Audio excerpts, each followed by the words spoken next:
DD214 Gaming Podcast is for mature audiences only. Opinions expressed are our own and do not represent any Department of Defense or U.S. government entities as a whole. This podcast is for entertainment purposes only.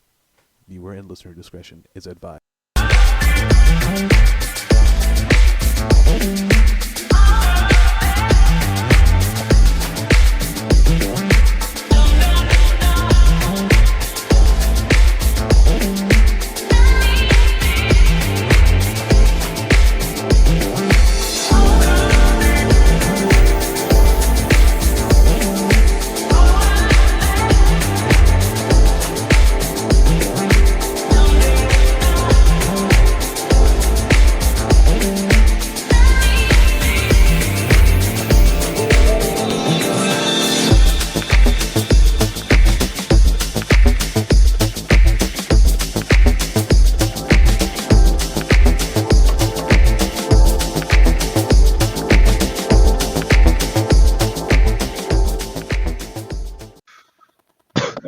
Jesus.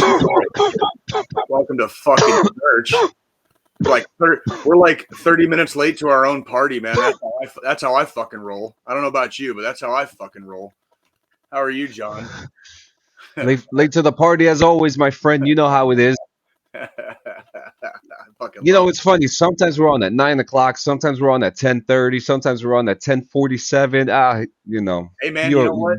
We say 11 Eastern, 8 Pacific. How about whenever the fuck we're ready to go? And that's what we do. It's our church. So this is how we roll. Just saying happy Sunday to everybody. Hope y'all. Yeah, except this is the only church that doesn't have any stained glass windows, and that's okay because we'll build them.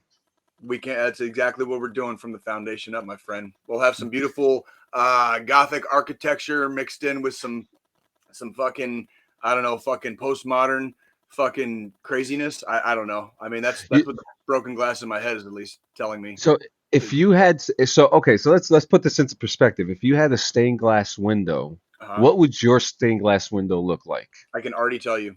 I can literally already tell you because I made it in 6th grade. There was a. Let's hear it. Okay, story time. So, at my elementary school was very, kind of traditional for being, the 1980s. So we had music class, like once a week, and we would sing songs. And then, once a quarter or twice a quarter, it would be, the concert night where the whole school would come sing and all the parents would be in the crowd and, whatever. Long story short, for Christmas time, there's that song, have a holly jolly Christmas, best time of the year. I don't know if there'll be snow, but have a cup of cheer. Okay, so me and this one kid, his name was Josh Richens. Okay, good buddy of mine. Growing up throughout elementary and middle and even high school, we would say instead of have a cup of cheer, we would say have a cup of beer, and then we would both like put our hands up and go, shh, as if we were like toasting mugs, right? So we were what's that shit, where they have like construction paper and you can like, it's like tissue paper, right? So we would they gave us razor blades and we were able to carve out a picture and make a stained glass picture that year. And I made it of two hands with two mugs of beer fucking like approaching each other like this. And so that's what my stained glass picture would be. It'd be like two people fucking giving cheers, dude, with like foamy ass fucking mugs of beer. That would be my stained glass art. John, you're muted, I think. And I hear fucking music in the background. What the fuck is that? It sounds like porno music. It's story time music. This is for you, man. Well, thank you. I appreciate that. Yeah, man. Hey, good morning to everybody. What's going on, everybody up in the chat portal? Did you see what Deshaun just said? He's like, damn, Jay, they gave you razor blades in school. You were old as fuck. Dude, you don't even want to fucking know, bro. The 80s were wild, man. The 80s were fucking wild. You are probably so old that you were getting beat by teachers with wooden rulers then, weren't you? No, corporal punishment was out at the school I was in, although I have met several people my exact age and even a year or two younger that did go to schools in the 80s where corporal punishment was still a thing. And there are certain places in the country where it was absolutely still a thing in some schools. So interesting. Mine was not. Although they were able to, they had their own ways of fucking punishing us. It is, fucking. I did smoke by the way. I mean, I'm thinking Dylan Mason. My other account got banned. I can't comment. Who's that? Well, okay. I think that might be one of my buddies. That might be one of my buddies. Dylan Mason is one of our new members here. He actually that clip that we're going to be showing later, that clip that I just showed you before the show started, he was a part of that whole mess. Oh, good. Oh, our producer he was friends with Jason Gassis. Welcome, Mr. Dylan Mason. So welcome. Yeah. So while we're talking about stained glass, I think mine is pretty simple. Just throw a marijuana leaf on it and a baseball, and we're good to go. Hey man, I can dig it, man. A little bit of reefer, a little bit of freaking, American pastime. Like I can dig it, man. Colin, good morning. I love your shirt. I love your shirt. Patriotic and satanic, dude. Like I'm down, dude. I'm down. Like listen, man. Listen, academics. They got it going, man. They got it going. I don't know what to say. So yeah, man. So. How was your week, man? Do you want me to go first before we get to the nitty gritty? Well, shit. You know what? This week, you know what? I want you to go. I've already talked for a couple minutes. Like, please go first. And like, all right. I want to hear from you first this week. Let's do it. So, this week, I'm trying to think, man, because we'll throw this on too. Oh wait, was I just echoing? Okay, I'm not echoing anymore. Anyways. This week wasn't really much going on. Had a pretty good week, regular week stuff. But I did get to watch. We had the finale for Boba Fett. Overall, as a show, to quickly put it, overall as a show, I'm giving it a 7. Just a solid 7 for forgetting about who the fuck Boba Fett is and completely going into a new show. That's that. I also got an awesome chance to watch. Being the Ricardos, starring Javier Bardem and Nicole Kidman, which if you're into history and stuff like that, and this story was actually pretty interesting because it was the story of Lucille Ball being in the news media being I don't want to say exposed. I'm trying to find the right word here, but they were accusing her of being a communist during the Red Scare in the 1950s. Exactly. Yes. I know what you're talking about. So that was the story that was going on in that they were showing in this movie, and it was absolutely fantastic. Solid 8.5. They sounded almost exact. You know what, Squillini? I had a dish that I thought was named after you this week, so I named it the Squillini. I just wanted you to know that because I remembered your name. Squillini. I named a dish after you this week. I named a dish after you. Yeah. And being the Ricardos, 8.5. Acting was good. They sounded great, but they just didn't really look like them. But 8.5, really good thing. Also got to play this. I'm going to take a few minutes on this one. All right. Go ahead. Dove into a new game called Telling Lies. Telling lies, telling sweet little lies. This game is probably one of the most unique games I've ever played. Me and my wife started playing it yesterday. You're pretty much investigating something on a computer. And what seemed like a boring video game of videos, you're going through a computer of like a cloud of videos. And these videos are showing conversations between a couple people. You later find out that the character that you're investigating, you are the character named, what's the name? Is it Karen? Oh, yeah, you're Karen. Yeah, so you play as the character Karen, and Karen is looking through her husband's computer. Her husband is a fucking spy. And oh man, I thought you were gonna say he was like a fucking porno producer or some shit, and she just no, but when you go through the videos, so you type in a keyword, and the first keyword is love, and there's a couple of videos. Yeah, so there's one where he's talking. I would have typed in. Well, trust me. So you type it in, you get a set of videos, a set of it's a very specific search. It's a NSA search database is what's going on. So you type it in, and the word love comes up, and he's talking to his daughter in one video, he's talking to his wife in one video, and then he's talking to like a cam model in another video. And then he's talking to some other lady. Yeah, so then he's talking to another lady who you then realize is part of a terrorist group who's about to blow up the fucking pipeline. Man, it's pretty too much. All I want to say right now about this is that if I was playing the game, the first fucking keyword I would type in would be extreme anal. Stop telling lies, because you know you're better than that. What else did you get into this week? What else did you get into? I know that wasn't it for you, was it? Well, I finally got to watch on Bet TV, which we'll get into later. Trying to think, did anything else crazy happen this week? Any big news? Nope. Any big things that we did? Nope. What happened? Well, I cried about my car. I still don't have my car, guys. It's still. Right, too. That's some fucking bullshit.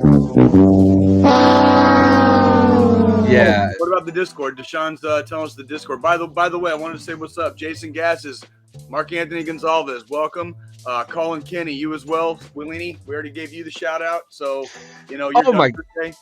Okay, so gentlemen, all of you, welcome. There was a big thing that happened this week, Jay, and I have to give it to our producer for sparking up our Discord, because our Discord is up and running, guys. It's up and running. Mark, Joe, Colin, Jason, Dylan, you guys, thanks for coming. But I had put in a new section in our Discord called Tall Tales, which tells stories, and we have a story here. Are you ready to hear this story? I am always ready to hear stories. Like, I love stories. This is from Death Royale. Death Royale, are you in this lobby right now? Who are you, my friend? Well, anyway, Death Royale said, I got a call at 3 a.m. on a Sunday morning from TOP. Had a soldier that was arrested by security forces of the neighboring Air Force Base. My star soldier, this kid stayed on extra duty, had been arrested for drugs and trying to sneak two underage 18-year-old, onto the base for a drug and alcohol-laden orgy in a flight commander's house. Holy shit. Hey, man, if you're going to go out with fucking style, homie. All right? All I can say is, like, I spent almost 12 years in the Army when I was a single soldier at the beginning portion of my career. Some of the shit we got up to, I'm not going to, out minus the drugs part, but some of the shit we got up to, man, fucking, yeah. Jesus Christ. So let's, what about you, man? What about you? Oh, man. Well, it's been a week. It's always a week, right? Like, had a pretty good run of it last 7 days. Me and my beautiful girlfriend Nikki, we caught up on both The Witcher and 1883. So let's talk to us about The Witcher. So I never played the game, so I was familiar with some of the content, but not a lot of like the backstory and some of the different types of monsters and some of the political whatever of the overarching story of the show. So watching The Witcher was very interesting. I enjoyed it tremendously. Was looking forward to basically the whole build up to what is now the end of season 2. Finally got caught up, and we took our time with it because we've been watching like 3 other shows in the middle of it. So The Witcher has just kind of been this omnipresent, but we finally finished it. So we're kind of like not on a TV show right now. So 1883, I'm a huge fucking fan of Westerns. 1883, like, you don't have to watch Yellowstone. If you are a fan of Westerns, period, watch 1883. I will say that, like, just straight up. Like, you don't have to watch Yellowstone. Just because it's a spin-off of Yellowstone does not mean this show is like, you don't have to like anything about Yellowstone to enjoy 1883. It's motherfucking Sam Elliott, bitch. All right? It is motherfucking Sam Elliott. All right? Y'all fucking want to talk about some 1980s shit, man? Go look at a fucking movie called Harley Davidson and the Marlboro Man. All right? And your boy's in that shit. Who is the only person in human history with the fucking nuts big enough to portray Sergeant Major Basil Plumley? Sam Elliott. All right? The one and only. Sam Elliott's fantastic, too. 1883 is the shit. I got to go to Dancing with the Stars on Tuesday and sit at fucking stage left. That was an interesting experience.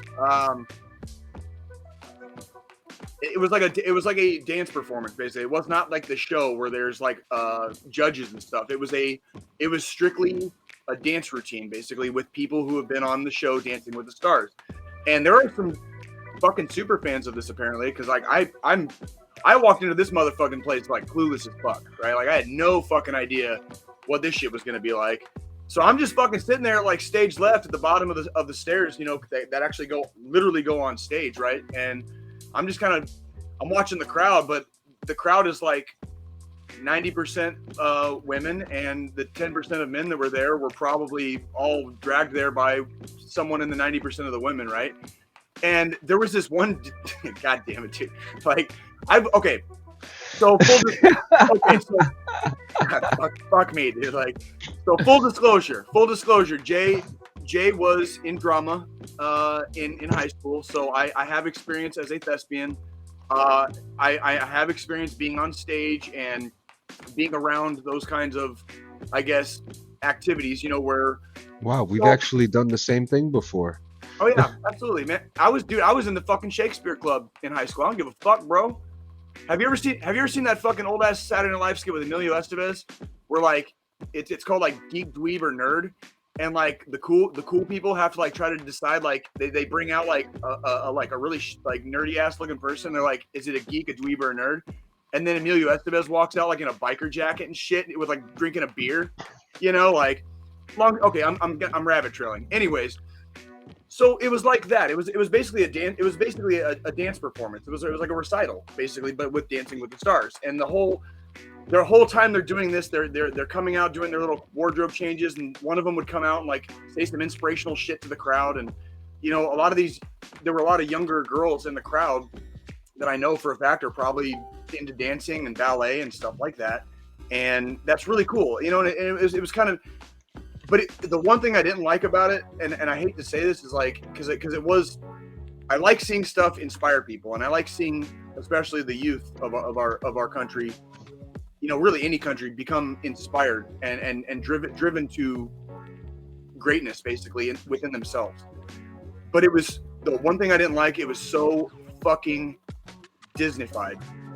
It just felt like a veneer, like, you know, like you ever like chip a fucking tooth. And they put that fucking veneer on, you know? It's like, it looks like your fucking tooth, but you know it ain't fucking there. It's like a hollow. It was just missing that, like, I know. That natural.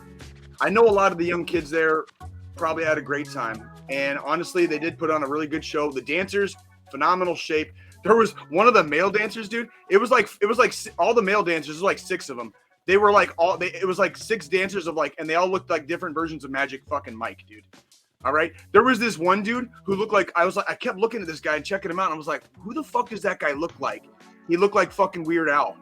It literally looked like fucking Weird Al, except he had this like sculpted like Greek god of a body with like the manicure with the manicure with like, you know, the manscaped, you know, chest hair and all that.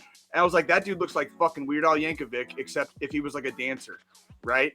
And if somebody's asking about Shakespeare, my favorite Shakespeare tale is by and large Hamlet. I know that's kind of a very standard response, but Hamlet is easily my favorite. I also love Othello. I love The Tempest. The Tempest is my favorite one. But as far as Hamlet, there's a movie from the 1990s called Hamlet, obviously, but it's made by Kenneth Branagh, and it is literally the entire play on film. And I highly, highly fucking recommend, if you are into Shakespeare, giving that movie a fucking watch, because everyone is in that movie. Everyone is in that movie, literally. Yeah, I actually have to say, I have a Star Wars.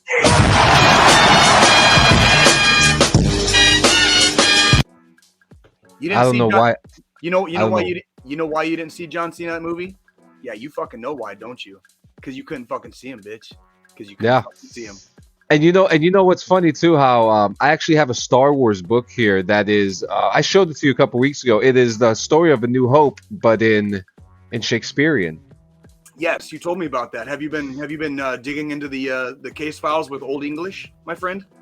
No. Is there something I should be learning? Yeah, how to talk in fucking Shakespearean so you can read fucking Shakespeare, you dumbass.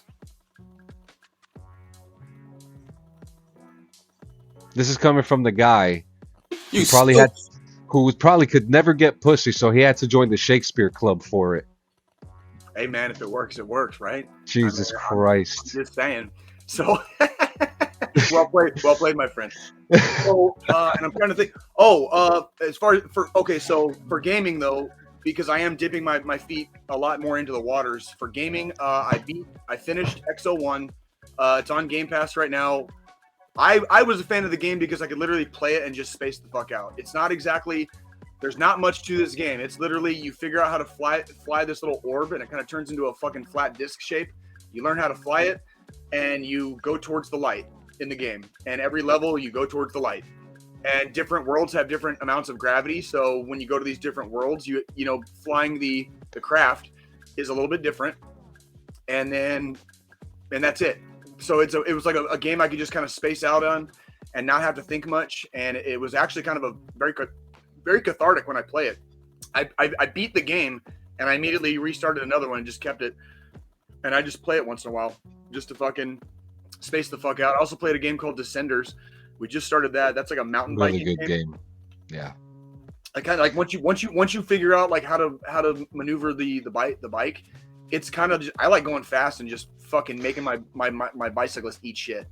I like watching this motherfucker ragdoll when I jump like 300 feet in the air and he just like tumbles down a fucking mountain and you're just like, oh, you didn't survive. If you like Descenders, I mean, you would probably. I mean, there was one game that we were actually just talking about it earlier. Me and Joe, a game called Riders Republic, which I had reviewed, and I actually gave it a very high score.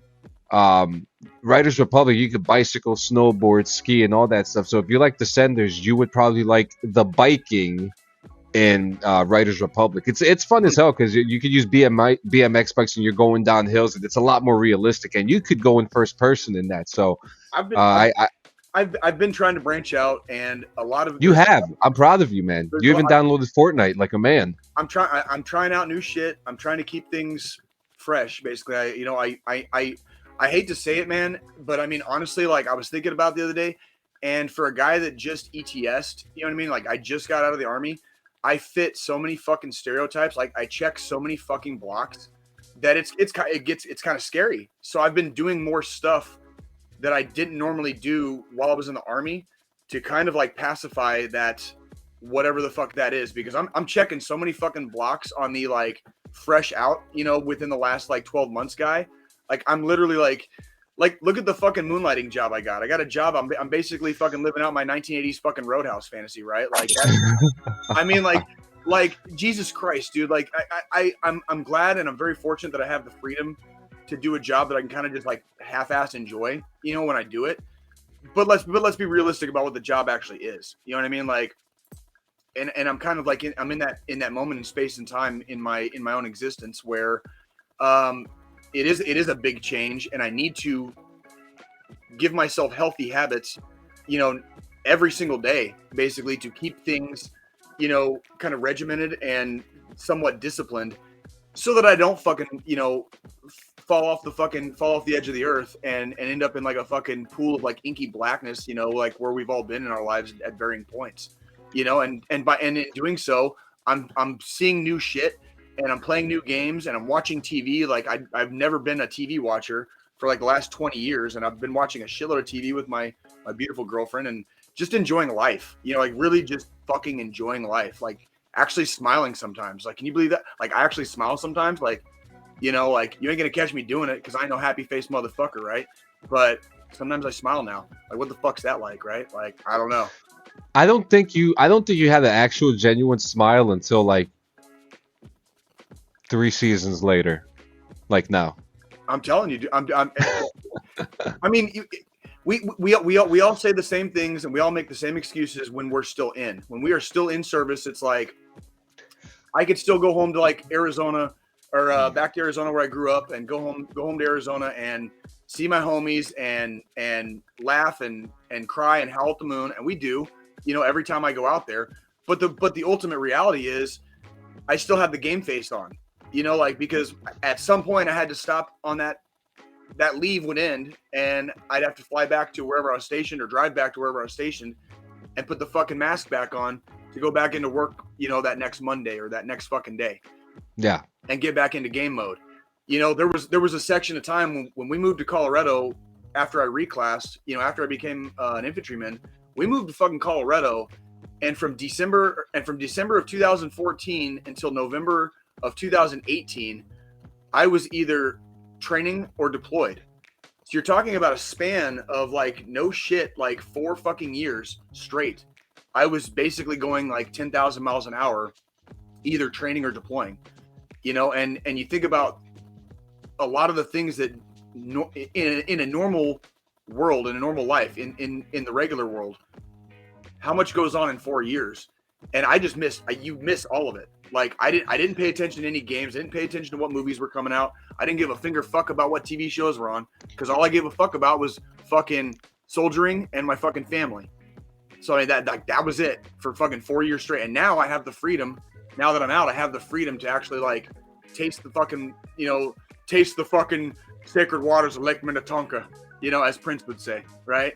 Like I can actually bathe. I can actually bathe myself in the pleasures of modern society as it collapses around me, right? I fucking love this shit, dude. I fucking love it. It's kind of like that video of a guy in a robe with things just exploding behind him, and he's just not giving a fuck about anything, and that's just how it is.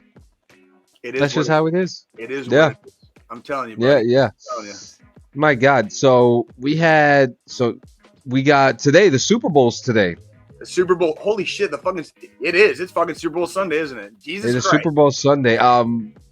Boy, did that sneak up on us. So we got the Bengals and the Rams. We got The Bengals. We got the Bengals and we got the Rams. Do you have any predictions? Because I'll give my prediction. Look, I love a good underdog story. I love hearing about a team that doesn't make it unless it's a team that a city I don't like. But we're talking about the Cincinnati Bengals here. They probably have like one of the worst histories in fucking sports. We're talking about like kind of like the only teams that really suffered more than the Bengals up to this point is the fucking Browns and the Lions. Honestly, honest to fucking God, honest to fucking God. Yeah, and it's actually very interesting to me because I see these stories. And I actually have a buddy of mine. I'm going to shout you out, Nick. He works over in market at my job, and he's a huge Cincinnati Bengals fan. And I saw a video of him tearing up when they won the playoffs, when they beat the Chiefs.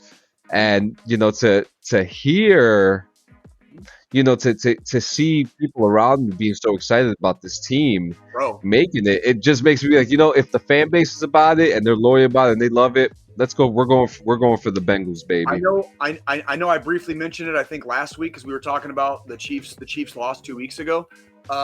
If the Bengals hadn't been playing against Kansas City that day, I would have been going for them. Like honestly, like they are kind of the underdog, and it was even to the point where this was Kansas City two years ago, or two short years ago, when we won the AFC Championship and went to the Super Bowl for the first time since fucking like 1970, right? That was our city. That was our city until 2 years ago. So I understand exactly where Cincinnati's at. They are definitely the fan favorites probably in this one. I want Cincinnati to win this game, but if I was putting money on the game, I'd be betting on the fucking Rams. And so my heart is 110% with the fucking Cincinnati Bengals. I wish them all the luck. I fucking hate Los Angeles. Okay. So I'm sorry, not sorry to all you Cali boys and girls. All right. I fucking hate Los Angeles as a city. So I'm totally going for Cincinnati, but I think Los Angeles is probably going to fucking win the game tonight. So, but I said the same shit 2 weeks ago when they came to Kansas City. And what did they do? They found a way to win. So good luck to both teams and both of the fan bases. I know it's exciting. When your team makes the Super Bowl, it's exciting. Best of luck to everyone today. I hope it's a great day. I hope it's a great game, and I hope the commercials don't fucking suck dick for beer money, dude. All the commercials are already online. They've already made it on TV. Like, dude, everything is so fucking stale these days.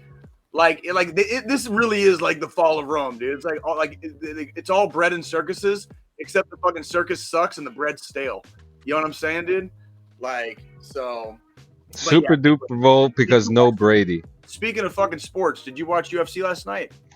I'm actually real disappointed because I have not been following the UFC at all. I've been pretty disappointed with some of the cards who have spoken about it, but I found out that I just realized that yesterday was Whitaker and Adesanya. Am I correct? It was, and you know what? Okay, You and me need to do this quid pro quo thing. Like I've been branching out with the games. I need you to start branching out with the sports, dude. Okay, like we're gonna have to start. That's fair. Enjoying some sports more together. Okay, that's fair. Maybe tonight during the game. Maybe tonight during the game we'll fucking like. John, can you still hear me? I can hear you. Okay, maybe tonight during the game we can like video chat. Maybe just do some recording. Maybe just for fun, just for some maybe additional content possibly. I don't know, just a thought. Because like sports ball is fun. Sports ball is fun. I mean, sports is fun. Sports is fun. Like I'm just saying. So back to UFC, man. I'm sorry. I got us. Yeah. So UFC. So that's the only. So what were the other fights? And the reason I didn't even decide to look at the results. Cannonier and Brunson. That was like one. Like okay. So Cannonier and Brunson. First off, great fight, great finish by Cannonier. Congrats to him. I'm watching this fight, and the whole first round, like Brunson's coming out. The hype was on Brunson, and Michael Bisping and DC as commentators could not get off of his dick. Okay, so the whole first round, but see, as the round was progressing, Brunson went for a couple of takedowns, and he expended a lot of energy on these takedowns, and every time Cannonier got took down, he basically stood right back up. Like he just basically just stood up. You know what I mean? Like Brunson had him down and controlled for maybe like a few seconds. Like, would you count it as a takedown if you're scoring the fight? Yeah, probably. I'd score it as a takedown, but I would also score it as like Cannonier just stood right the fuck back up too. By the end of the first round, Brunson looked tired. However, in the last 30 seconds of round one, Brunson caught Cannonier flat-footed and he knocked him on his ass. So Brunson took fucking round one, and I'm not going to dispute that. But Cannonier basically, like, the entire momentum of the fucking fight was in Cannonier's favor. So I'm watching the second round, and DC and Bisping are just, like, on Brunson's dick. And I was like, he's not winning the fight, guys. Like, what fucking fight are you guys watching? Because, like, Cannonier started to put it on Brunson. Brunson again went for, like, another hard-ass, like, fucking takedown. And finally, like, at a certain point, Cannonier fucking caught him. And then as Brunson was kind of like going away, from the hit, kind of stunned, Cannonier caught him with a fucking like a back fist, like a backhand, basically. Oh shit! And that was, and it was about 5 seconds after that, it was over. Cannonier finished him, and it was like, for all the hype on Brunson last night, it was not a good night for Brunson. Another good fight. Shit. It was early in the card. It was the first fight on the main card. 2 lightweights. Okay, I can't think of their names. First fight on the main card last night. Great fight and a terrific performance by Bobby Hill, the King. Is it Bobby Hill? God damn it. Fuck. Bobby. Who the fuck is it? Am I blacking out? Bobby Green. Bobby Green. I'm sorry. Bobby Green. Thank Bobby Hill. What is this fucking? Bruh. What is this fucking King of the Hill? Damn, Bobby. I'll sell cocaine and cocaine accessories. Like, so. Damn, Bobby. Damn it, Bobby. But no, Bobby Green put on a fucking terrific performance. The opposing fighter was from Germany. Great kid, also great fighter. But as is tradition in MMA, there's levels to this shit. And Bobby Green worked that kid for it being a 3-round decision. Bobby Green put on a masterclass of footwork and striking. So all fucking respect to him. Adesanya Whitaker, what can I say, man? Fucking Adesanya's still the man. Although you're gonna get my complaint about Adesanya getting boring here. And this, I think Whitaker got it. It made it to a decision this time, and Whitaker is there's fucking Adesanya. There's Whitaker. And then there's like this giant cliff that falls off, and then you have everybody else in the middleweight division right now. And Whitaker's probably not going to see Adesanya again for a long time. Like he's been beaten twice now. But here's the thing: like I don't know who the fuck's going to beat Whitaker out of that decision aside from Adesanya, and that's the thing, because Whitaker. He's gatekeeping at this point. Well, people were arguing last night that fucking Whitaker possibly won. You know what I mean? And I'm not necessarily gonna say I agree or disagree with that. I'd be inclined to say that the judges probably scored. I would say Adesanya probably won that fight. Like, I won't say handily or easily, but Adesanya probably won that fight. Whitaker definitely took a couple of rounds. Here's the thing. For Adesanya being champion, and this has always been my criticism of champions in the UFC, especially long-term champions. You know, if you're going to start playing fucking decision ball and just fucking do 25 minutes of fucking jabs and fucking just making sure that fucking you don't get fucking knocked out, boring. Okay, like, I understand to become the champion, you have to beat the champion, but it shouldn't be the challenger has to knock the champion out for the belt to change hands. I'm not going to say that Adesanya won the fight last night. What I am going to say, though, is that the champion shouldn't be allowed to basically stall for fucking 25 minutes while keeping it interesting enough to not lose the belt. Does that make sense, John? A little bit? That makes sense. That makes sense. I mean, we know that when he stepped up for the one fight that he did, he obviously didn't win that fight. Correct. So he still got that one on his record. Right. I mean, at this point, I mean, look, he's still a spring chicken. The guy is still, you know, he is. Adesanya is still Adesanya. I am not talking shit on him. What I'm saying is, for him and anybody else who holds a motherfucking belt, like, I don't like. I hate saying this because I do consider him probably the greatest of all time. GSP used to piss me the fuck off with this shit. Because he went from fucking George Rush St. Pierre, finishing fucking fights to Decision Master, and I hate that fucking Decision Master shit because, bro, if I was fucking 30 years old and I could get back into shape to fucking go 25 minutes straight and just do that every time and keep the belt, I would too. I'm not saying I'm not saying it's a bad move. What I'm saying is it's boring to watch. Yeah. And that's all I'm saying. Like, it doesn't mean they're not the best at what they do. It's just not always fun to watch. Like, I mean, I don't watch a fight to be decided on a winner. I watch a fight to see someone get knocked the fuck out. Sure, and understandably, if both people are equally matched, some fights might go to decision. But by God, it better be a fucking slugfest. I want to see like a fucking Mickey Ward, Arturo Gatti, old school. You know, we don't even have a problem with each other, but we're gonna beat the fuck out of each other. You know what I'm saying? Oh, yeah. Also last night, Tuivasa and Derek Lewis. How could I fucking forget?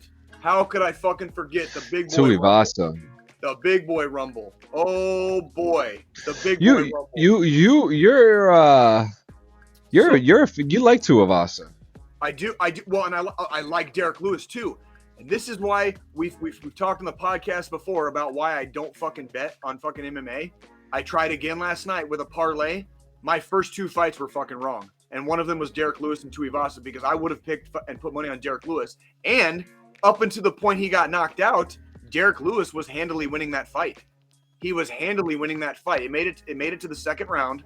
Derek Lewis was easily in the lead. And Tuivasa fucking caught his ass and slept him. And it was like the fucking house came down.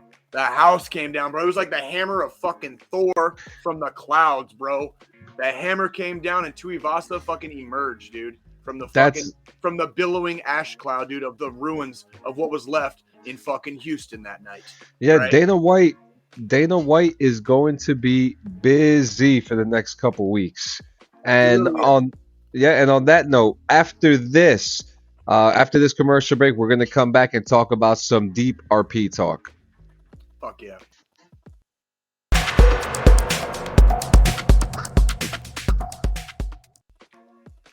Remember, guys, use code DD214 Gaming for your next order of Rogue Energy, 10% off. You can't eat ass, you can't do PT, you can't even do lift iron.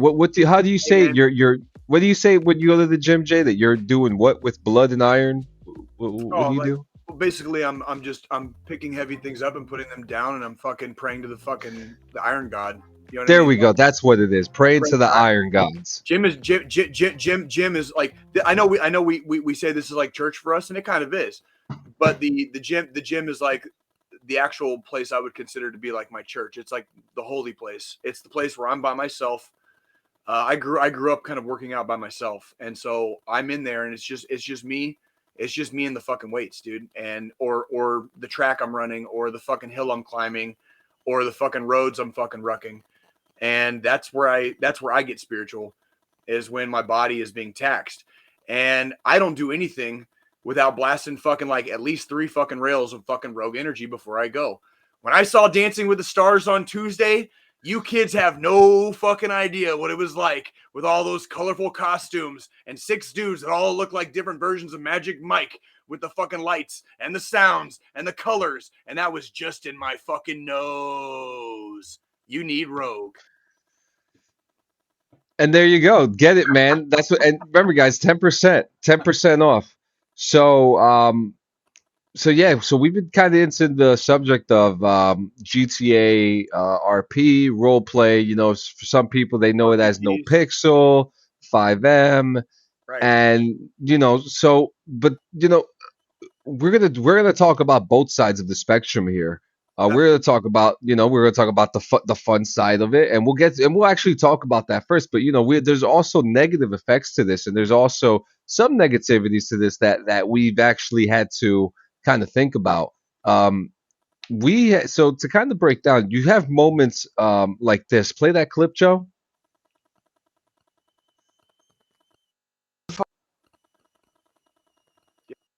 Fuck's the elevator floor, bro? Oh, it's coming down. Everyone out! Everyone out! Everyone out! The elevator's coming down, bro! No! Hands up, everybody. Hands up, Oh, everybody. fuck this shit. Hands Hell up. to the fucking no.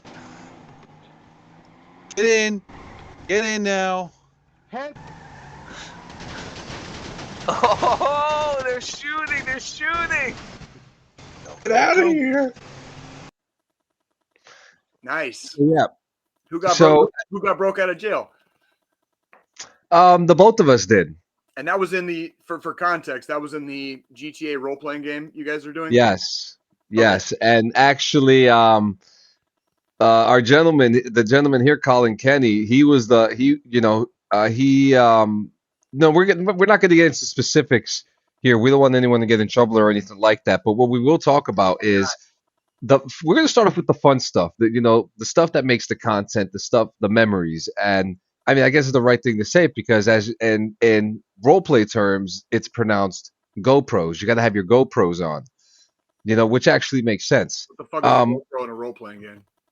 So let's say I'm streaming or I decide to record the content through my PC. Yeah, it's pretty much like in both terms your GoPro in real like your stream. Yeah. Okay. Yeah, those are your eyes. I had some buddies that used to fucking GoPro shit downrange, but I mean whatever. Yeah, live feed of a camera, and you see some things that are just so extraordinary. You see people walking out of jail. You see people running from the cops. You see people hunting. You see people playing cards. There's a vineyard, and these are all fun things to do.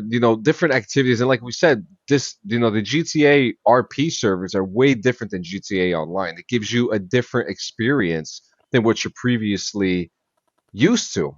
Right.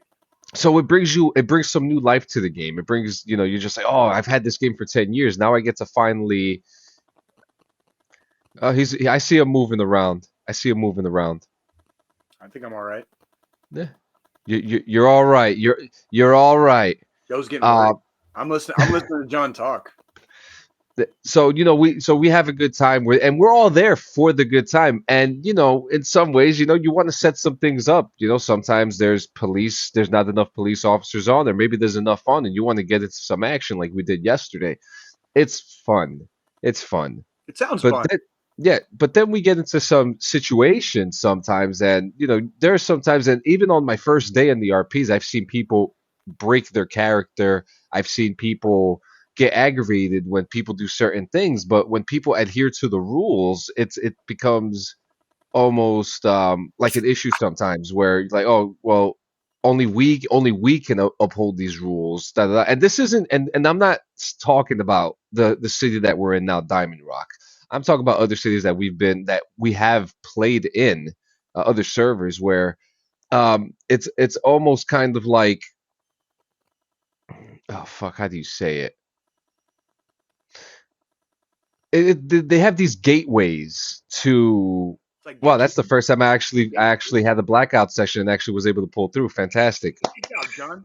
That's progress, homie. I That's did it. progress. I did it. The first step is admitting you have a problem. And there's the problem. And now I've blacked out. So they're Fuck me. So they're gatekeeping. So these other servers, these other cities are basically gatekeeping. Fucking Yeah, so one server actually you need to read the rules and you have to use a password to get into the city.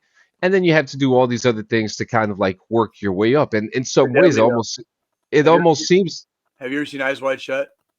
yeah. Tom Cruise, Nicole Fidelio. That's my password. Fidelio. From Eyes Wide Shut. Stanley Kubrick. I saw that movie in the movie theater. That's how old he is. Jay is so old, he watched the crucifixion of Jesus Christ, ladies and gentlemen. What are you talking about? Watch, bro. I took part. The fucking Rolling Stones sang a song about me, bro. I was shit. around when Jesus Christ has my yeah. That was me, motherfucker. That was me. So now we get into the situations where you find some servers and some of them are actually kind of like dictatorish, where some servers they really just want you to like be like all in sometimes. And in some ways, not everyone is equipped, not everyone mentally is equipped that way. There's Why you would know you there's be? I'm not gonna role play so somebody else can like fucking like slave drive me. You know what I mean? Like yeah. that's not fun. That Yeah. doesn't sound like a game to me. That sounds like fucking like regular life. Yeah, Yeah, but I was now trying to play a game to like get out of the regular life thing, right? Like, yeah, and like I said, there's some things in real life that I would never do. Like I would never be a truck driver. I would never Right. be a delivery driver. I would never do underwater salvaging, for Christ's sakes, But it's fun to do. But then we get into a more deeper tone where we talk about addictive personalities Sure. and how they absorb these experiences and their persona kind of becomes yes, and they meta the fuck out of it is pretty Okay. much what. that. Yeah, and you know what? I'm kind of glad you brought that up because like that was really what fascinated me the most about you and Joe kind of diving into the GTA, RP basically is basic. There's nothing new under the sun. Like role playing and role playing games have been around for a long fucking time. Okay, when I was a kid, when we had fucking Atari and Intellivision, they had fucking Dungeons and Dragons.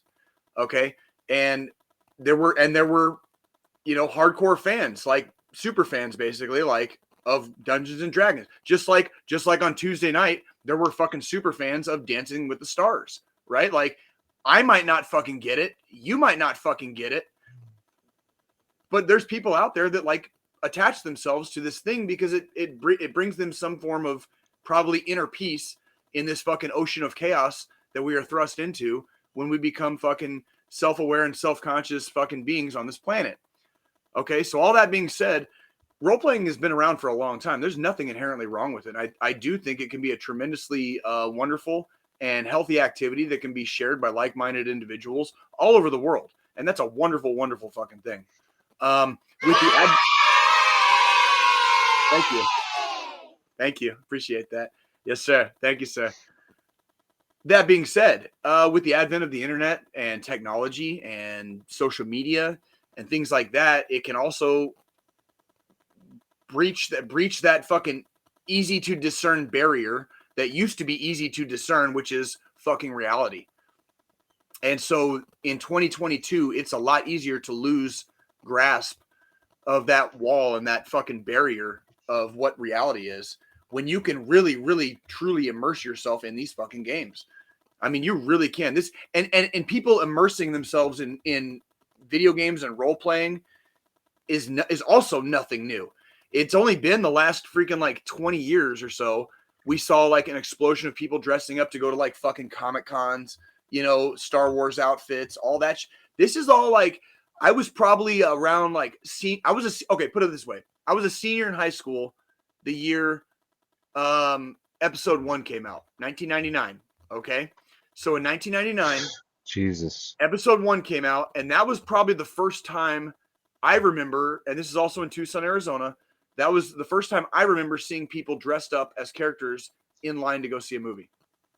So that's my memory. But so how long ago was 1999? Fucking 23 years ago. So Yep. So for the last 23 years, all I've seen in my life is just a buildup of people who dress up as their favorite characters, go visit kids in hospitals, role play. There's a whole movie. There was like a movie I watched in Afghanistan one time. It was about a couple of like party animal dudes, and they got into like this like role playing shit where people dress up like in medieval costumes, and like at the very end there was this giant fucking medieval costume fight. I guess that's fucking a thing, and that's okay. All of that is okay. Yeah. Where does it not become okay is when the line between reality and fiction kind of like, get a little muddled. And if you spend 18 hours a day on a fucking server and you only see fucking 30 seconds of fucking sunlight, and your entire persona is this entity that you have created in an electronic universe, you know what I mean? And that's the only thing. I'm not against role playing or costume playing or costume. Dude, I was into role playing a long time ago. It just wasn't with fucking comic book characters, bro. It was in the fucking bedroom. All right. That's like, I've been into role playing for a long time, my friend. Long time. That's right. Yeah. But the fact of the matter is it fun? Yes. Is it worth the content and being with your homies? Yes. Is it healthy? Depending on the person. It's and we could talk about this with any other game, right? GTA vanilla style, or even Fallout, or even Starfield that's about to come out. These are all games that kind of try to put you in this kind of like meta mentality, and it's not a bad thing because it's fun. It's an escape. It's a release, because why do we play? Why do some of us play video games? Cathartic release. Exactly. And to expand on your point that you're making, I mean, you and me on this podcast, we have said many times, yes, to an extent, this is us, but the reality is like we are playing kind of caricatures of ourselves on this show, like because we are beaming ourselves out into fucking time and space. This is not exactly who I am like on a regular day. Like this is not the fucking Jay you're gonna get 24 hours a day, 7 days a week. This is a very like hyper extreme version of the shit that goes on in my head and how I choose to present myself. So I want to make that very clear too. Like, just because you see me acting a certain way or saying a certain thing on this podcast, this is a podcast. This is a produced fucking show. This is not exactly who I am in real life, and we've said that many times. And so in a way, this podcast in a way is kind of like a form of cathartic role playing. I mean, it really is. Like, I made the joke about, we're like a 40-year-old version of Wayne's World, right? Like with a podcast, like that's what we're doing, right? But it's cathartic. It's really, it's healthy for us. And we get to play ourselves in a much more amped up way. Like this is John turned up to 11. This is fucking Jay turned up to 11. Let's see the fucking sparks fly, right? That's fun. It's fun and it's even healthy, right? Aside from maybe my friend Mr. Tallboy here, right?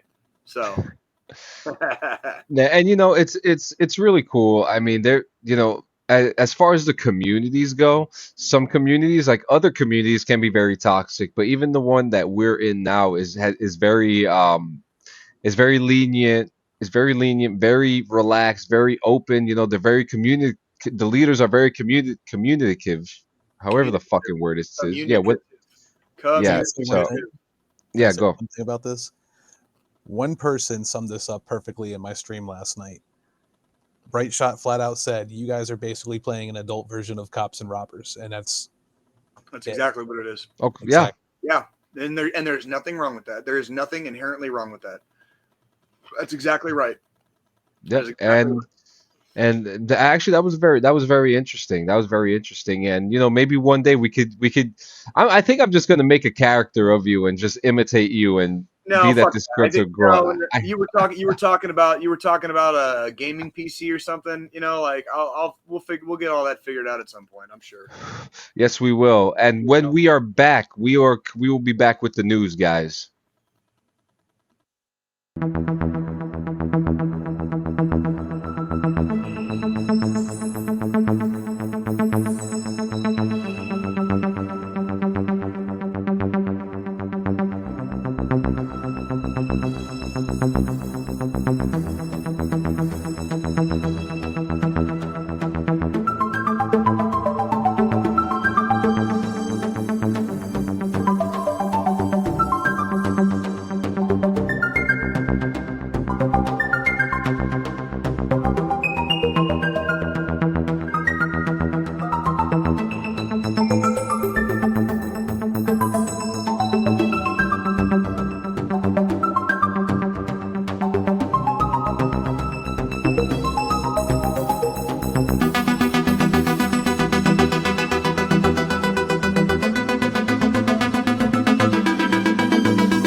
So we have a review here real quick from our producer Let's fucking for the game Labyrinth. Let's hear it, man.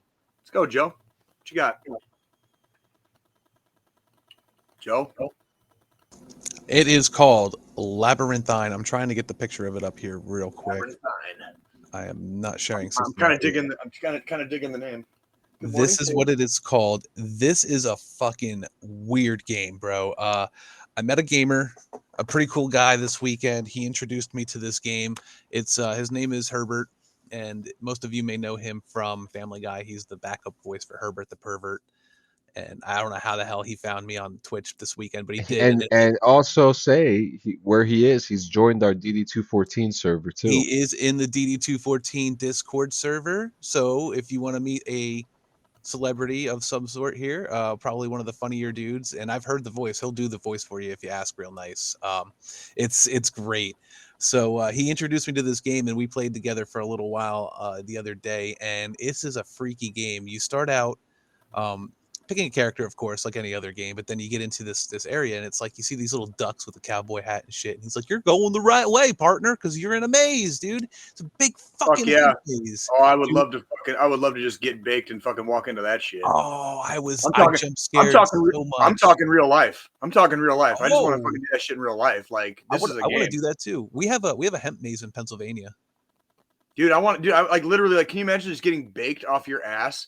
And all of a sudden, there's a bunch of ducks walking around with fucking cowboy hats. I'm like, you're going the right way, partner. Yeah, you reached the dead end. You're about to get massacred. Don't Yeah, fucking right. do it So again.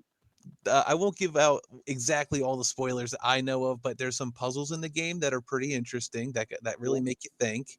And there's a creature that follows you around for a bit, and like it's something. Like it really gets the blood pumping if you're not used to this sort of shit. How do we find this game? And It's on Steam. What platform? It's on Steam. It's on Steam. Okay. It's on Steam for $10 right now. It may go up to $60 soon. I'd say it's a good like $30 to $50. I need your guys' help. Freaking, I need your guys' help with this shit because freaking, that's like I need to get into this shit because it's not.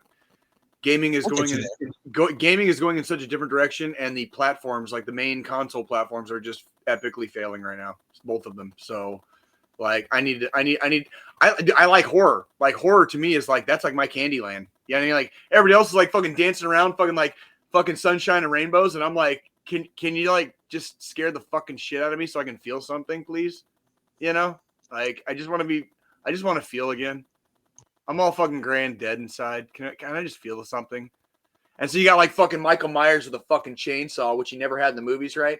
Fucking chasing me down a hallway, and I'm just kind of like slowly walking backwards, like, come on, bro, you're better than this. You're so much better than this. Deshaun, who are you talking to? Is that pink furry long armed monster? What the fuck? Deshaun, what the fuck are you talking about, bro? That's weird. It's not a pink furry long-armed monster. He's like some demonic looking thing. There's like demonic looking evil runes and shit, and it's fucking wild. Why you Check talking it shit out. on my, why you talking shit on my family, homie? Why the fuck are you talking shit about my family, bro? I'm so lost. I am so lost.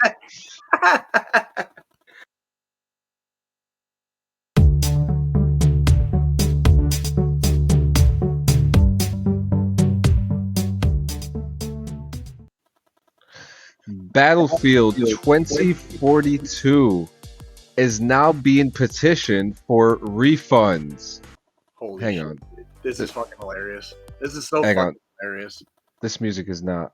I need something because this is the news. We got to get. There we go. So, people are fighting to get their fucking money back for the Battlefield 2042, and let me tell you why. Here is the biggest con, because there are no pros about the game. Yeah, they had some really cool mechanics and stuff like that, but the real problem is the game fucking sucks. It is terrible. It is unplayable. I mean, Surprise, not surprised. who's gonna play? Who's gonna pay fucking $60 for a game that only has like 4 maps in it? And then who wants to go into the portal Whoa, back up right there. I want you to retract that statement right there. Not who's gonna pay. I want you all to fucking know who didn't fucking pay $60. This guy right here did not waste his fucking money. Okay, technically, I didn't pay $60 either. I paid $32 because I was part of a deal with 2 other dudes who got a buy 2 get 1 free game. So I didn't pay $60 for it either. And then guess where the game is now? You wanna know where the game is now? It's at GameStop.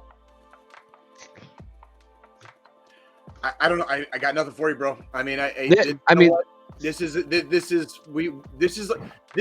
shit right here. This like first off, I'm trying to keep myself really hard from like ranting right now. Like, give me a second. Here.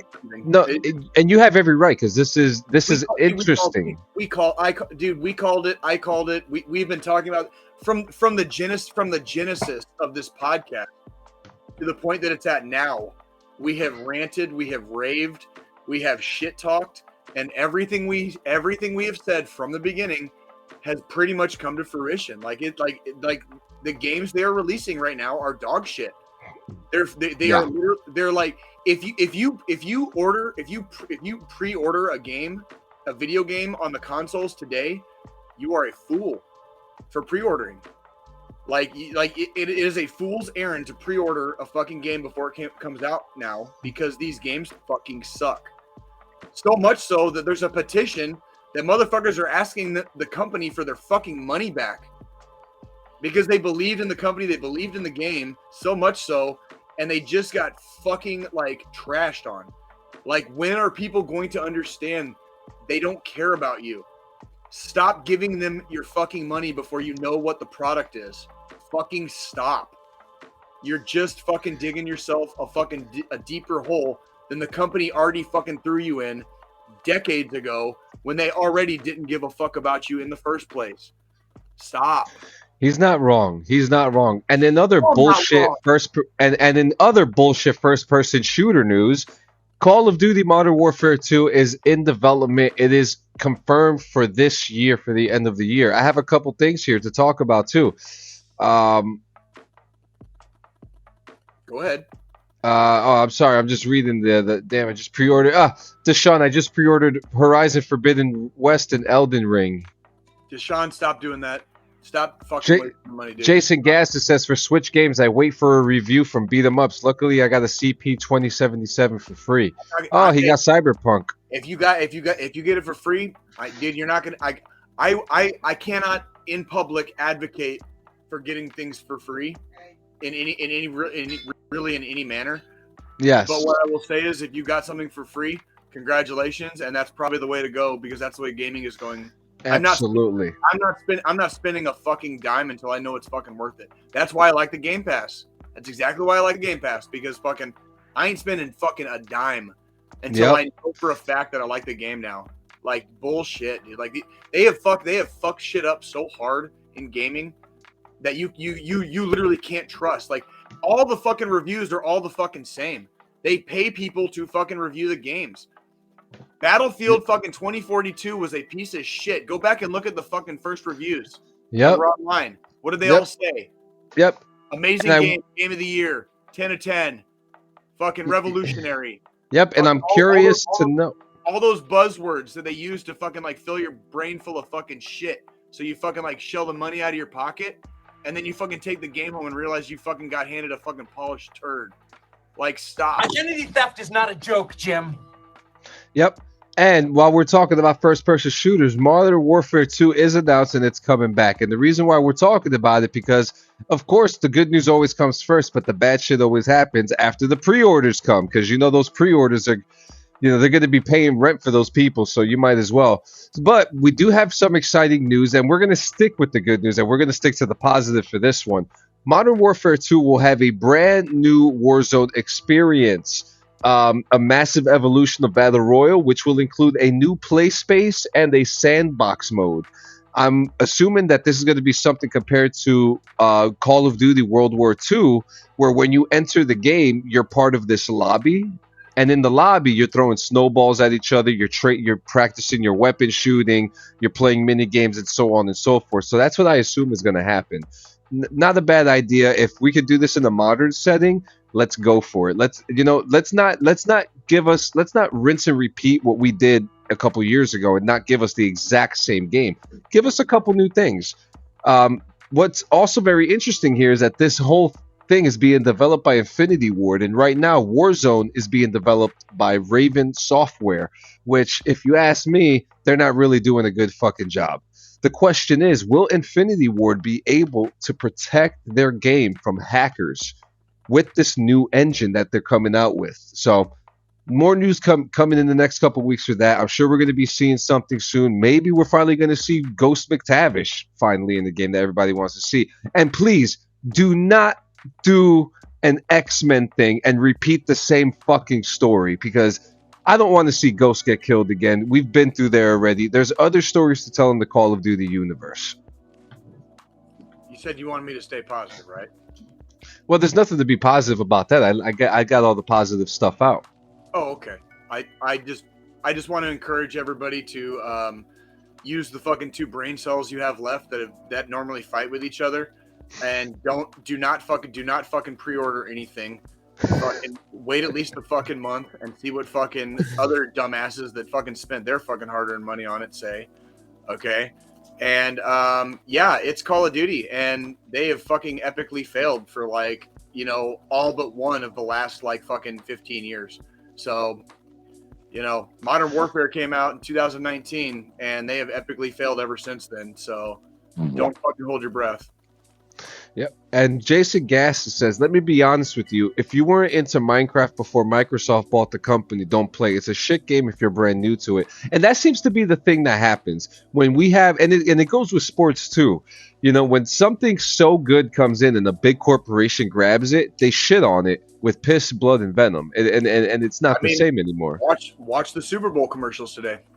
I mean, you can see it live on camera in front of you today when we watch the Super Bowl. I mean, it is so infested and infused with corporate bullshit that it just makes it hard to watch sometimes. It really does. It does. Really And that's does. probably it's funny because that Super Bowl halftime show is probably going to be full of that today. So, I mean, what's funny is it's fucking like Dr. Dre and fucking Snoop, like Eminem on the Super Bowl halftime show. Yeah. On the Super Bowl halftime show.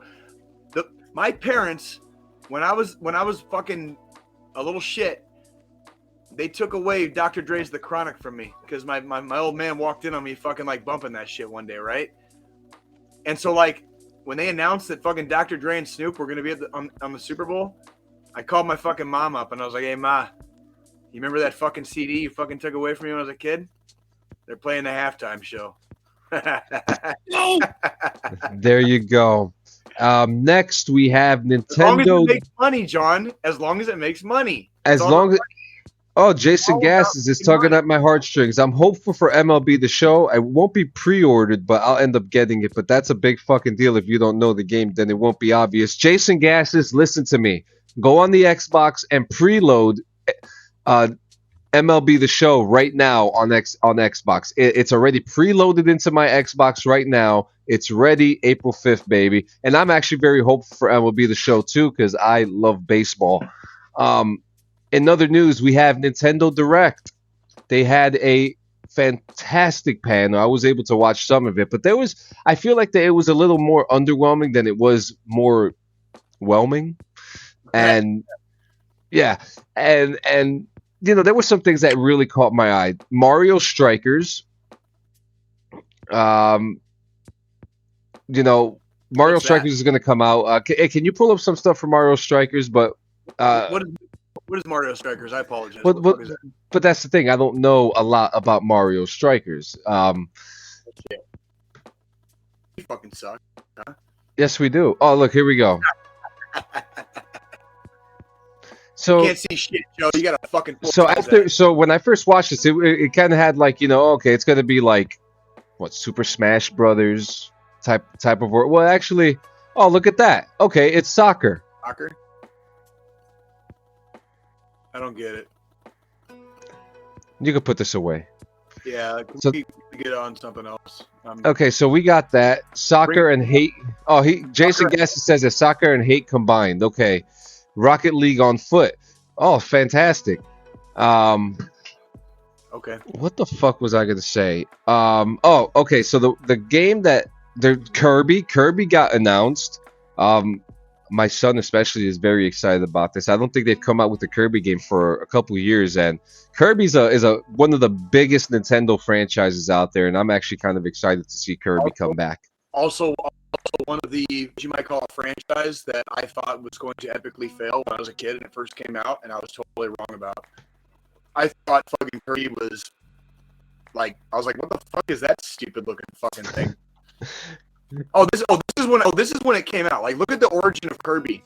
Oh, first 3D Kirby. And do your math on like when Kirby came out. Like, I was that old and I was like, fuck this pile of shit, right? And I was totally fucking wrong because apparently everybody fucking loves Kirby, right? Look at this. Like, you're like, who wants to fucking be that? He looks like a blown piece of bubble gum. Dude, that is so like not me. Like, I would like why would I even want to be that character ever? But yet it's fucking loved worldwide, and I was wrong. I was totally fucking wrong, right? Like, I thought Paperboy was gonna be like a much bigger failure. Dude, I love Paperboy when I was on like original Nintendo. Paperboy was one of my favorite games, all-time favorite game. Now the third game that I'm super excited about. Hey, lower the volume on this. Is Nintendo Switch Sports. This is something that I've actually always liked with the Nintendo games is their sports games. They've in their older Nintendo Wii games they've had archery, the sword type thing, which is actually right there. It's coming back. A lot of the old games from the Wii versions of the Nintendo sports games are coming back. Like this tennis is coming back.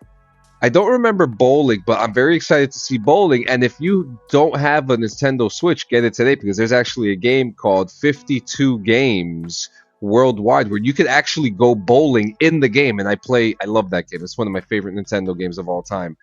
But this Nintendo Switch Sports is going to be super fun. 39 digital, 59 physical, but comes with the leg strap. And the leg strap is actually really innovative too because you could play soccer and you could strap the controller onto your leg. It goes up here to your thigh, and you just do a quick, and it will register as a kick when you're kicking the ball. You know what? I honestly, they have Portal. I'm not gonna lie. I'm kind of digging the direction a lot of this is going. I think Nintendo's doing really good things right now. I think Nintendo, out of all the major console companies, is probably the money makers right now, and that's where I would put my money moving forward because I like the fact that you can strap something on and keep it physical. You're burning calories. You're not just fucking sitting there with fucking orange dusted fucking hands and an orange dusted dick, it hasn't been fucking washed in 2 days in your fucking mom's basement. You're getting your fucking ass. You're lapping everybody else. It's not. You're lapping everybody. No, we're not excited for Metroid Dread. Get that shit out of my face. You're fired. Joe, get the fuck out. What are you doing, Joe? Are you Joe? What the fuck? No, My we're God. not. We You see were doing, when we you were doing so good, Joe. You were doing see. Here's so the fucking here's the good. thing.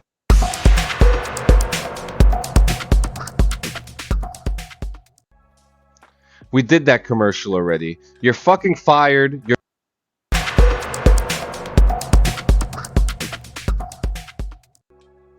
This is starting not to get fucking funny anymore, right, asshole? I John, will. you're getting triggered. John, you're getting I will triggered. fucking walk John. down there and I will drag.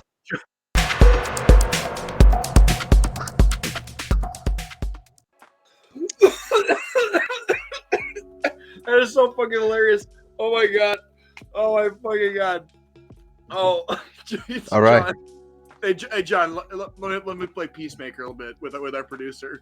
Fucking like, god damn. Fucking John, dude. You poor bastard. I'm supposed to be the angry one, John. I'm supposed to be the angry one. Remember? You're like getting like legit like triggered. Like, oh my fucking god, I just got hung up on. What the fuck? You know when you're like, have you guys ever been like in like? Have you guys ever been like in like an abusive relationship where like the person like that you're trying to like contact like just fucking randomly hangs up on you, and you're just sitting there like, oh my fucking god, and then like for the rest of your life, for the rest of your whole fucking life, every time somebody hangs up on you, even if it's accidentally, like just triggers the fuck out of you, and you're just like, oh, I get hung up on now, huh? Oh, okay, right? Like, because that's the power they used over you, and then when they were like gaslighting you and shit, right? I think I'm going a little bit off topic, aren't I? No, I no. It's just that last bit. That last bit where you cut your mic went. I was like, what? And also, I just also have to say, Joe, I don't think anyone is excited for Portal coming to Switch. I could be wrong, but we play. Portal came out already. It came out for the Xbox like 15 years ago. Fuck Joe. I beat that game like 5 times. We're so stupid. Bullshit. We're so stupid. Bullshit. Hey, so I checked out that Let's Talk About the War on Vet TV. Oh, okay, yeah. I'm one episode in. Very interesting stuff. Context, like let's introduce the people to what we're talking about, because they've probably seen. If you're in the military community and you have Facebook, you have probably seen ads at some point in your career and up to present day for Vet TV. I want to kind of give a little prelude to what we're about to talk about. A couple years ago, I decided to check Vet TV out just for shits and giggles. So I subscribed to it just for shits and giggles. I was deployed, I had nothing else to watch. I was just kind of like, fucking YOLO, I'm in Afghanistan. Why the fuck not, right? So I did it. If you want me to give you like an overall rating of Vet TV, I'm going to give it like a solid like 3.5 out of 5 stars. You know what I mean? Like, it's when it works, it works.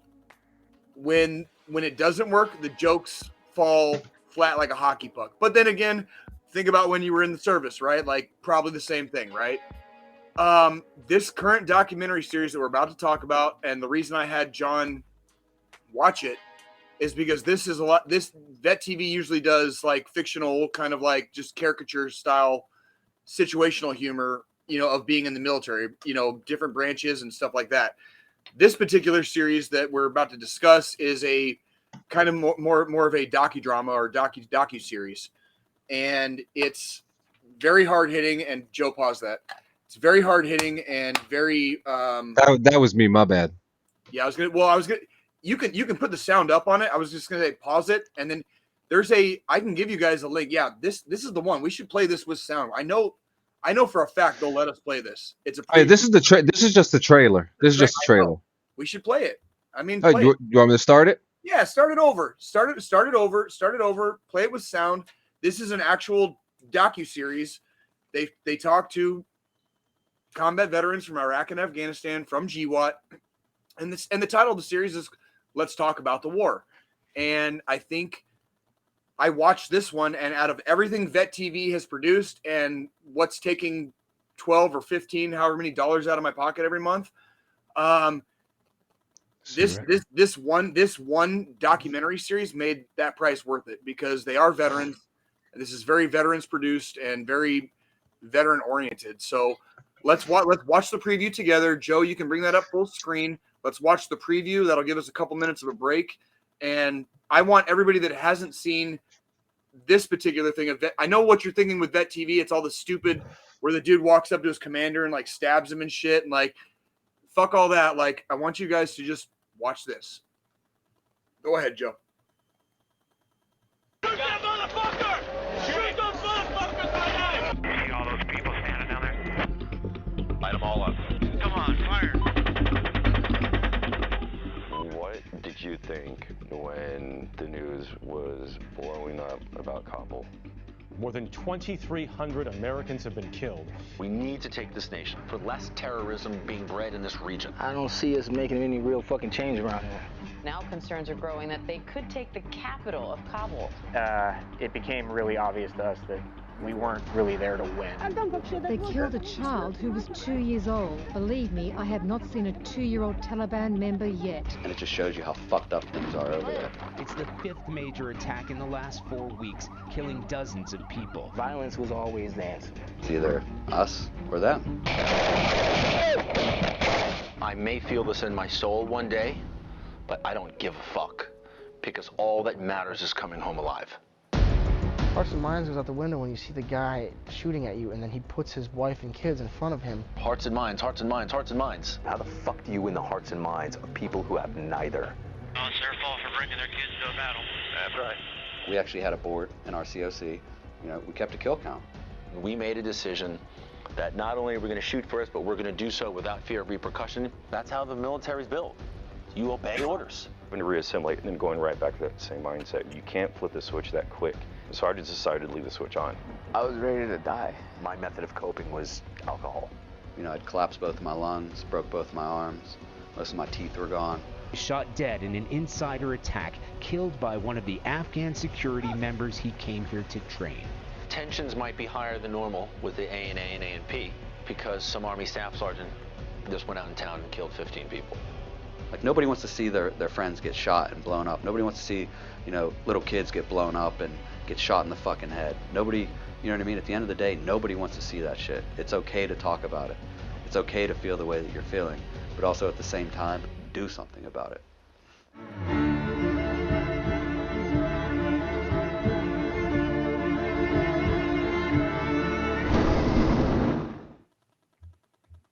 All right.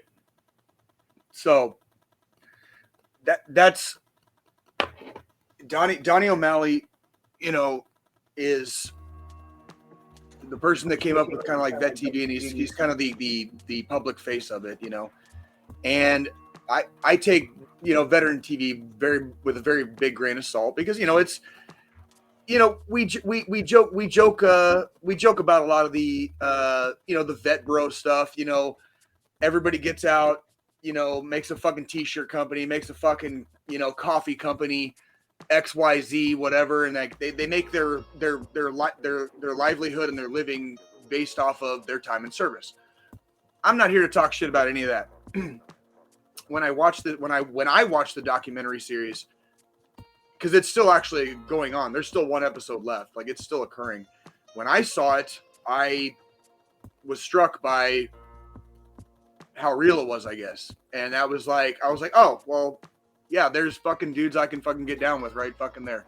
Like, and that's kind of how we fucking already carry on this podcast. Like, a lot of our guests have been former, you know, people that we formerly served with during our time in, you know, and it struck me, and it seemed cool. So that was our context and our prelude, and we got to watch the preview. John, take it away. Like, what did you think watching it when you watched it? You're muted, brother. First episode was about 15 minutes long, and I was already immediately sucked in.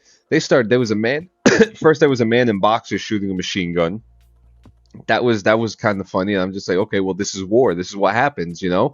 You don't know when these things happen. So, you know, you may be naked at the time, and you got to throw on a pair of fucking boxers and a fucking Kevlar and an IOTV just to save your life, and that's just what it is. And you know, I love how deeply rooted it goes into that, you know, and it also goes into this first episode how you use your human emotion to translate that into being a soldier, and how to use that anger and energy to either use that to kill the enemy or to subdue someone who your target. Also goes into detail about the children, like if you heard in the trailer, a 2-year-old Taliban member. You know, when you hear things like that, it's like, holy shit. And they even go into this where there's even the moment in the first episode where one of the gentlemen says something that it was difficult for him to have a child point a gun at him, and he didn't know what to do. Well, yeah. You know, it's fucked up. It's really fucked up because we see certain things on TV. You know, we've seen horrible movies like The Hurt Locker, and you know, we don't get to see a lot of the realities that some of those townspeople face. And there was actually another documentary show that I watched on History Channel. I think it was called it was about American soldiers leaving the military, going back to Syria to join. So fight alongside like Peshmerga and the Kurds and stuff like that. That's cool. Yes, and that was the first time that I got to see a show. That was the first time I got to see a show where they got to really go in deep about what's really going on in these countries, things that we don't get to see. And that's what I'm liking about this documentary series, is that we get to see the ugly shit that should be seen, even as ugly as it is. You know, these are ugly truths that people face every day. We don't get to face them anymore. I never got to face it. I never deployed. Jay got to see some ugliness. And there are other people, even people who were on this show, who have seen way worse and been in worse situations that we never get to hear about or even get to see. So this is a perfect docuseries to highlight that. Well, and that's why I kind of homed in on it. When I checked out that first episode, I kind of got like immediately hooked. And there's one episode left. I think it's 6 episodes long, or at least this season is 6 episodes long. But going off of what you were just saying, the episode I just caught up last night. Because the episodes are only like 15 minutes long, so it's easy to catch up real quick. Yeah. The episode I watched last night was called Collateral Damage, and it was all about collateral damage. It was all about what you experience, and when bombs go off and civilians die, or when civilians get used by the people in charge of like the area that they live in, and they get used as human shields or weapons against a military power like the United States. And then you're the soldier, you're on the other side of that, and that's what you're facing down. Like that's your reality at the time. For context on that, I know not every veteran has deployed. Not every veteran is in a combat role. Not every veteran experiences the same things when they serve. For the people that have served, and were had the opportunity or were in time and space, and served in Iraq and Afghanistan. The show is for me, it was, again, it's very cathartic. That's a word I will continue using and going back to over and over again, because that's all it is. I watch stuff like that, and it's kind of healing for me, because that was me, right? Like, no fucks given. I don't know if fucking going out the gate today, today's going to be the fucking end. Like, also don't care. You know what I mean? And we don't talk about that enough. We don't talk about those feelings that you use to motivate yourself to face your inevitable doom every single fucking day. Like that's there's a reason why my coffee cup, says hate and discontent, right? And I'm like okay with that, right? Because it's not just because I'm a 40-year-old edgelord, which I fucking am, right? I'm a total 40-year-old fucking edgelord, right? But it's also because I fucking lived a life where hate and discontent fucking kept me alive. And it kept my fucking soldiers alive, more importantly. And which is really the most important part. When you become a leader, when you've already been there and you're on like your fucking second deployment, your third deployment plus, like anything over 3. I mean, shit, some people would say anything over 1. I don't know. I don't know. I enjoyed it. And there's people in this DocuSeries, and it's one of the first DocuSeries I've ever seen where they talk to people who actually enjoyed it.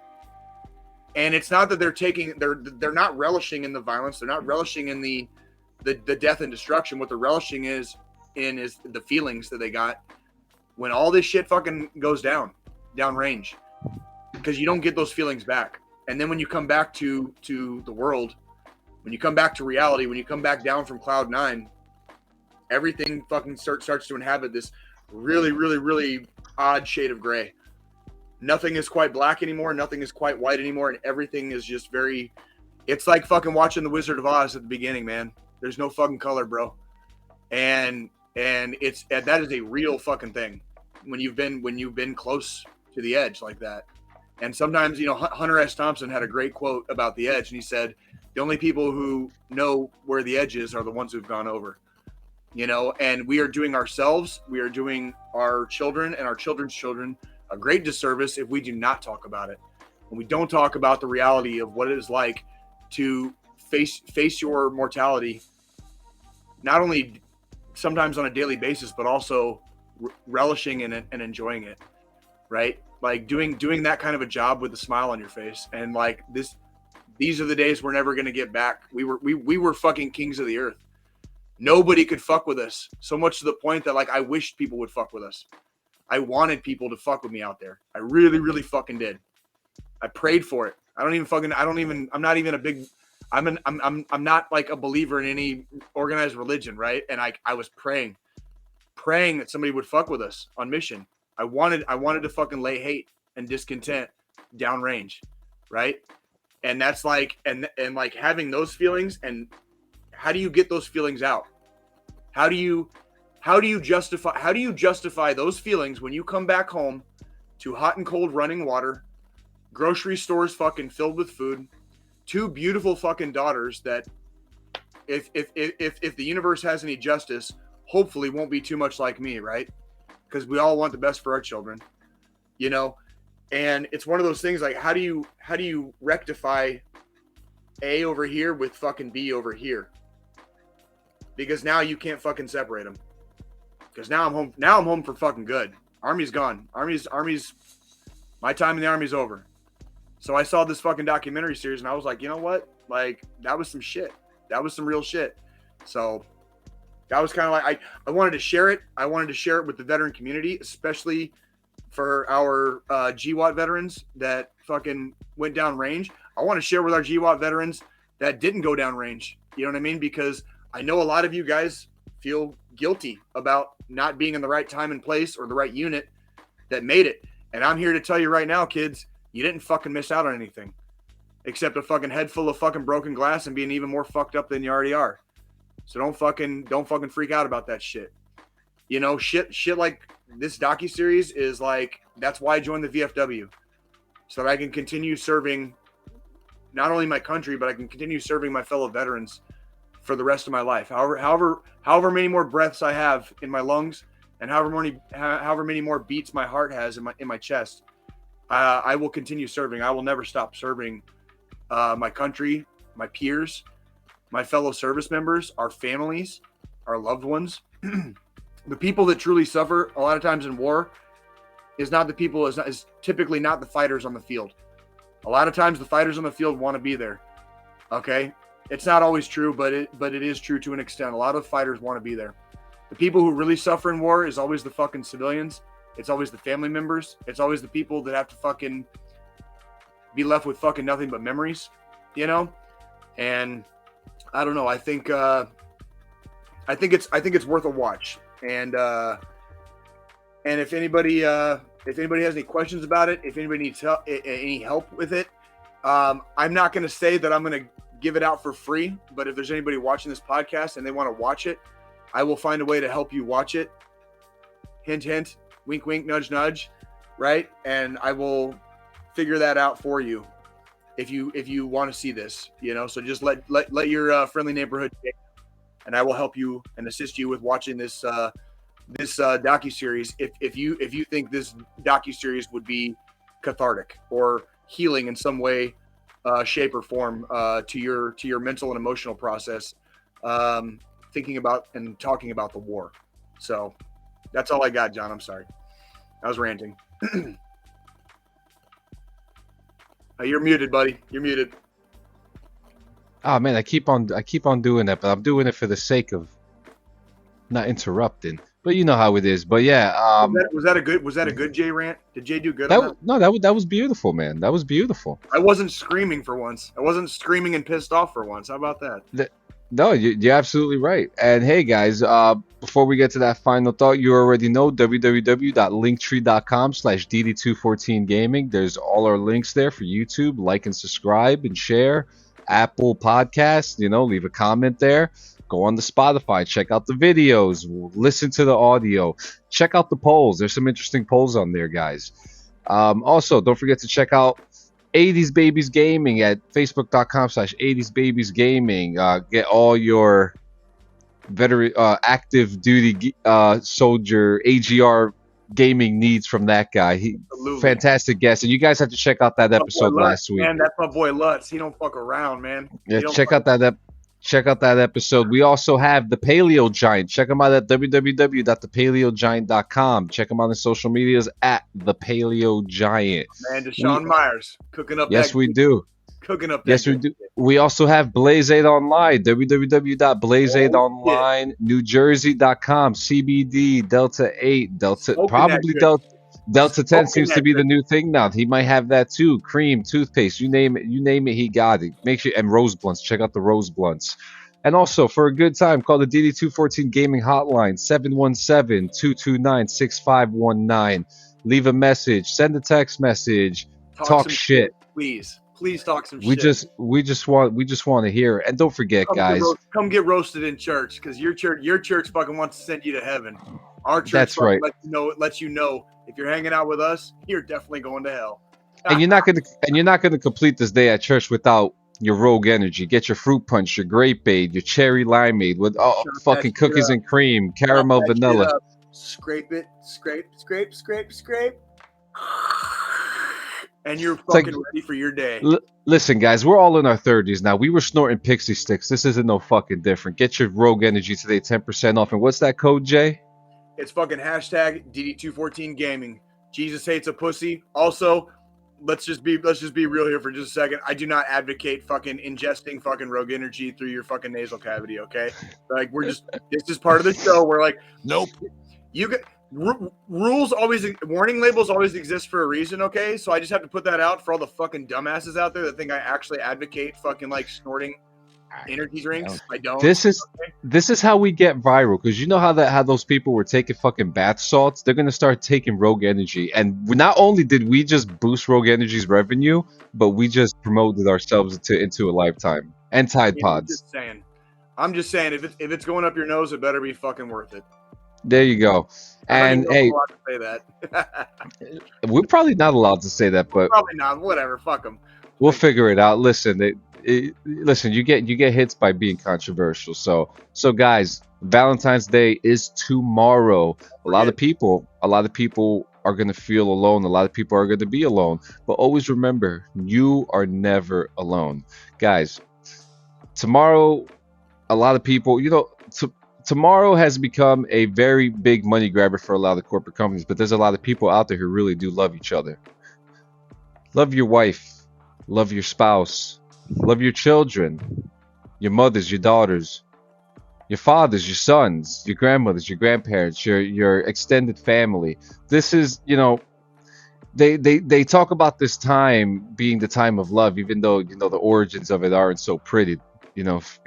If you look at them, but we celebrate love every single day. It's not really subjected to one day, but we choose this one day to celebrate our love with each other. Word. You love Nikki. I love my wife. Right. You love Alex. And tomorrow is a day to have that candlelight dinner. Tomorrow is that day to look at each other in the eyes and And if you happen to find yourself all alone, and you just fucking don't know what the fuck's going on, that's okay too, because we want you to know that you're not. And there is somebody out there that does care about you, and we want you guys to remember that phone numbers exist for a reason.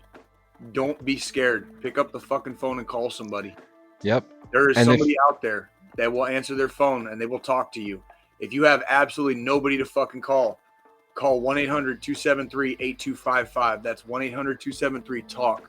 Okay? Somebody You're will not talk alone. to you. People will fucking miss you. All right? So don't even allow those thoughts any space in your fucking head. Yeah. And All right? absolutely, We love you. Call us. Absolutely love yourself, guys. You know, if you don't have a Valentine, if you're single, you don't have anybody, go out with your dog. Take your fish out. I've said it on this podcast before. Send a private message to the admins of DD214 Gaming on Facebook. I will give you my personal fucking number. You can call me 24 hours a fucking day. I will give you my personal number. If it gets that fucking bad and you think Jay is that fucking cool, I will fucking talk to you at 3 o'clock in the morning. All right? Call me. I don't give a fuck. I don't sleep anyways, bitch. I'm a fucking machine. I'm a motherfucking G. I grew up in the 90s. All right? I don't fuck around. I am the fucking machine. That's exactly right. Now, what does this cuck want? I just want to say, at any point in time, the number for the DD214 Gaming Podcast will funnel to my personal phone. So if you want to call anonymously and not let me know who you are, but you just need someone to talk, I will be there for you. I will answer.